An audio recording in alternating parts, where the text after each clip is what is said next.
क्या उसे बोलते हैं, नरेंद्र मोदी साहब जो हैं उनको कहा जा रहा है कि वो सन ऑफ सॉइल हैं जो गुजरात के इलेक्शंस हैं। और प्राइम मिनिस्टर मोदी जो हैं वो, उनकी जो 2024 की कैंपेन है वो बेसिकली अभी हो रही है।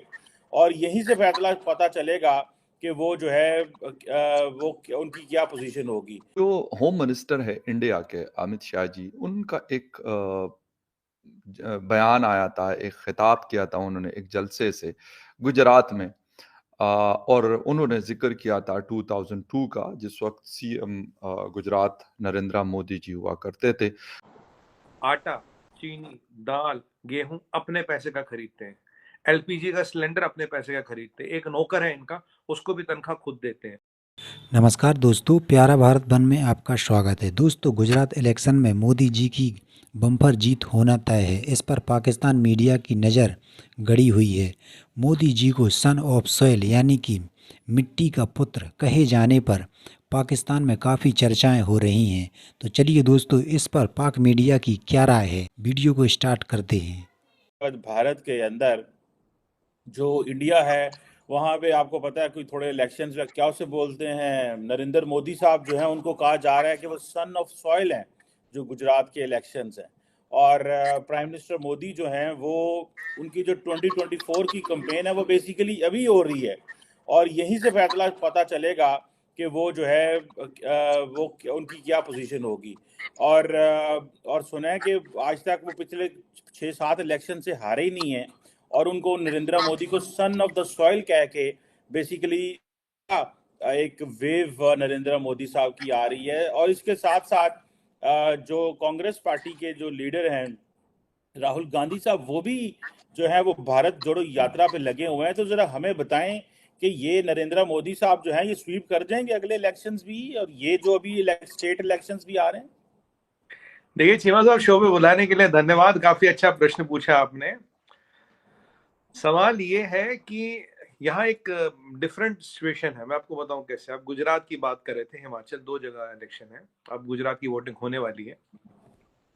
कल हमारे एमसीडी दिल्ली की वोटिंग है। एमसीडी तो खैर म्यूनसिपलिटी का इलेक्शन होता, बड़ा इलेक्शन नहीं होता। अभी हम बात करें गुजरात की। गुजरात में 7 बार बीजेपी जीत चुकी है, 7 बार। और ये वाला टर्म जीतते ही एक रिकॉर्ड बन जाएगा इंडिया में, 32 बार एक स्टेट पे शासन करना। 75 साल आजादी को हो गए, लगभग लगा आपने आधे टाइम शासन किया। एक यहाँ टर्म होती थी पहले, एंटी इनकम्बेंसी, हर जगह यूज की जाती है कि भाई लोग आपसे परेशान, 5 साल परेशान होंगे और आप भाई छोड़ो, आपसे नहीं होगा, हम किसी दूसरे को मौका देंगे। मोदी जी ने उस टर्म को ही बदल दिया। उसका अब नया टर्म आया, प्रो इनकम्बेंसी, कि भाई तुमने अच्छा काम किया, तुम्हें फिर चुना जाएगा, अच्छा काम करो फिर चुना जाएगा, फिर अच्छा काम करो फिर चुने जाओगे। आज तक का सबसे ज्यादा गवर्नेंस का रिकॉर्ड हमारा सीपीएम का था, कम्युनिस्टों का था यहाँ वेस्ट बंगाल में। क्योंकि आपको एक टाइम पता था कम्युनिस्टों ही जीतते थे, और वहां कोई पार्टी नहीं थी। तो जब ये रिकॉर्ड अब की बार आएगा तो वो कम्युनिस्टों का रिकॉर्ड भी टूट जाएगा 32 साल का। 32 साल के बाद मोदी जी जो मंत्रा लाएंगे वो बोलेंगे भाई देखो, अगर मैंने अपना स्टेट 32 साल तक हमने रूल किया है तो आप क्यों नहीं कर सकते? Why are you not able to do it? और मैं आपको एक और चीज बताऊं, एक बड़ी विशेषता गुजरात की और भी है। गुजरात में जब लास्ट टाइम इलेक्शन हुआ था तो ये बोला था यार ये लास्ट है, इसके बाद कुछ नहीं होगा। फिर आपकी बार एक और है, कह रहा 32 साल। गुजरात में वहां जो इलेक्शन अब की बार होगा एक तरफा होगा। और अगर अभी मैं आपको बता रहा हूँ from my own intellect and wisdom, अगर अभी सेंटर का इलेक्शन अनाउंस किया जाए आज, 340 सीटें ले जाएगा बीजेपी। लास्ट टाइम 303 सी, अब की बार 340 ले जाएगा। तो I mean it is almost going to a 2/3 kind of a majority with NDA। 340 सीटें लेने का दमखम आज के डेट में रखते हैं। अब चीमा साहब, उसके कारण क्या है, रीजन क्या है? गुजरात का आप डेवलपमेंट देखिए, पर कैपिटा इनकम देखिए। अभी आप देखिए वहाँ गिफ्ट सिटी बनी है, जहाँ बुलियन एक्सचेंज वगैरह सारे आएंगे। जो यूएई सिंगापुर में काम होता था वो धीरे धीरे अब गुजरात में आना शुरू होगा। गुजरात रिच है, प्रॉस्पेरस है, लॉ एंड ऑर्डर कंट्रोल में है, सब कुछ बढ़िया वहां पे। और अब नरेंद्र मोदी जी की इमेज देखिए, ऐसा क्यों होता है? 3 4 5 6 चीजें बताऊंगा आपको। 8 साल से एक छुट्टी नहीं की, 8 साल से एक छुट्टी नहीं की।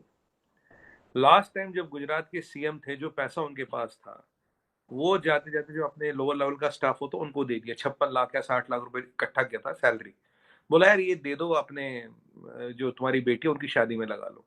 जो गिफ्ट मिले, उसका ऑप्शन क्या है, 200 करोड़ गर्ल चाइल्ड के एजुकेशन में डाल दे, education of the girl child, ये सबको पता है। आपको और चीजें बताऊं, जब दिल्ली आए तो अब एक थोड़ा बैकग्राउंड बताता हूँ। ये अभी एक आए ऐसे वाहिद नेता है, ओनली वन लीडर, जिसके पास 45 इयर्स का पॉलिटिकल एक्सपीरियंस है। बोलोगे पॉलिटिकल एक्सपीरियंस कैसे? जब ये आरएसएस के प्रचारक थे या आरएसएस से ही संगठन मंत्री, ऑर्गेनाइजेशनल जनरल सेक्रेटरी नियुक्त होता बीजेपी में, कई बार प्रभारी भी नियुक्त होता। 15 साल इन्होंने ऑर्गेनाइजेशनल लेवल पे काम किया, 15 साल। मतलब गरी कोचे की दूल बलोचानी, सुबह का खाना खा, रात का खाना का कुछ नहीं पता। नेक्स्ट, ये 15 साल सीएम रहे, अब 10 साल इन्हें पीएम हो गए। ऐसे टक्कर का, ऐसे क्रेडेंशियल का और कोई नेता हमारे पास है ही नहीं। अभी पूरा पॉलिटिकल स्पेक्ट्रम देखिए, एट इस age does anybody have 45 years of experience, organization CM then PM? There's nobody.